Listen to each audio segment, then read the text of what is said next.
Hey everybody, it's Ben. I'm back once again with another single issue review video for you guys. Today I'll be taking a look at the Shadow Strikes issue number 11, which was published in August of 1990.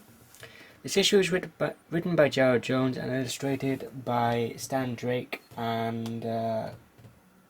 it's illustrated by Ron Wagner, and on the colouring we have Stan Drake and Frank Springer, and on the lettering we have Willie Schubert. Hope I'm pronouncing that right. It's Schubert, and once again we have Anthony Tollin on the colouring.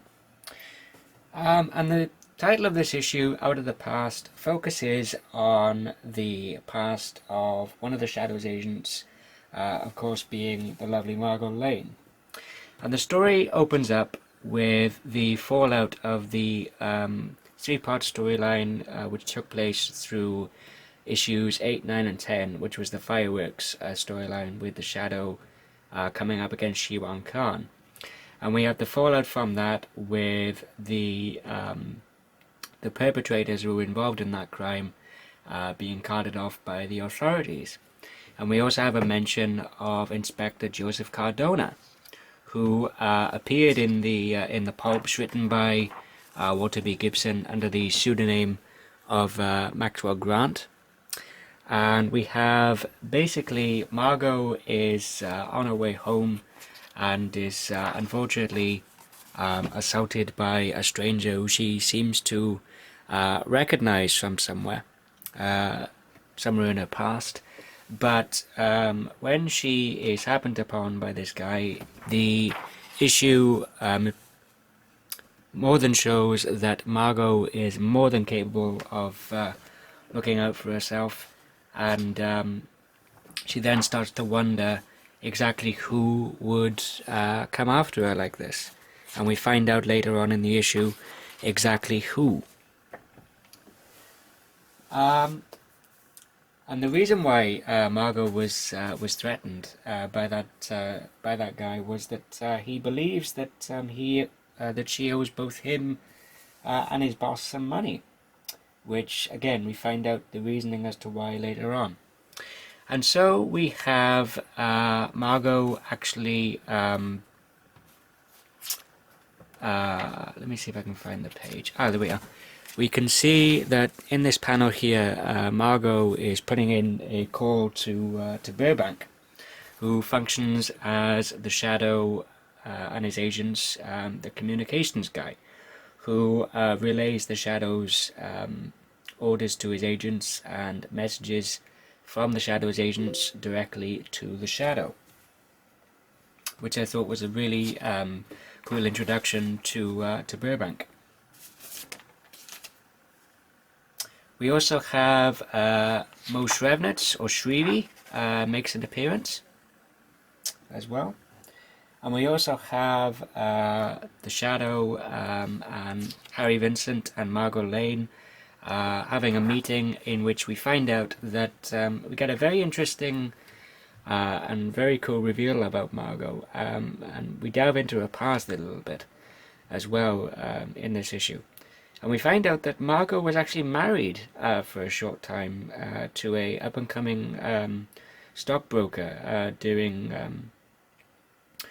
I believe, let me see.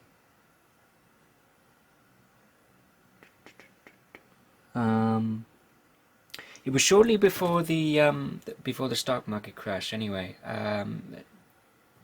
she was briefly married to a gentleman who, like I said, was an up-and-coming broker, if you will, on the stock exchange. But then, when the stock market crashed, unfortunately, both Margot's and her husband's fortunes sadly dwindled.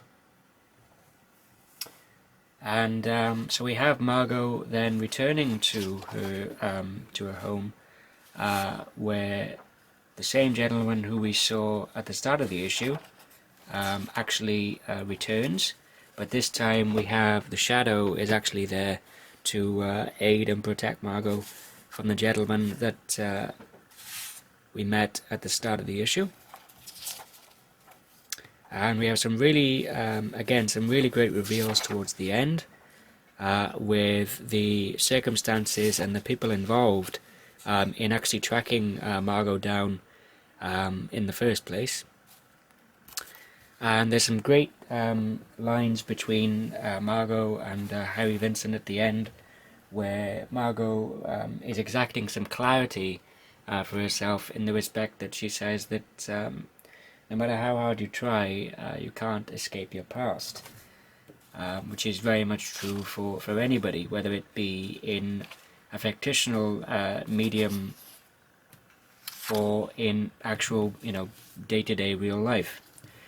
Once again, Gerard Jones does a really good job of writing this single-issue story. Like I said, focusing on Margot Lane. One thing I did forget to mention was that the original series cover is once again done by Eduardo Barreto. The artwork done by Ron Wagner is really good, and Anthony Tollin once again is still doing a stellar job on the colouring for the series so far. If I had to give this single issue a rating, I'd give it a 4.5 out of 5. I really enjoyed it, and I highly recommend it. And that about concludes this review video, guys. Thank you everybody for watching. Hope you all enjoyed it. If you did, give the video a thumbs up. Didn't like it, thumbs it down. But as I always say, if you thumbs down the video, please feel free to tell me why in the comment section below, or send me a private message. And until next time, this is Gambit896 signing off, and I will see you guys later.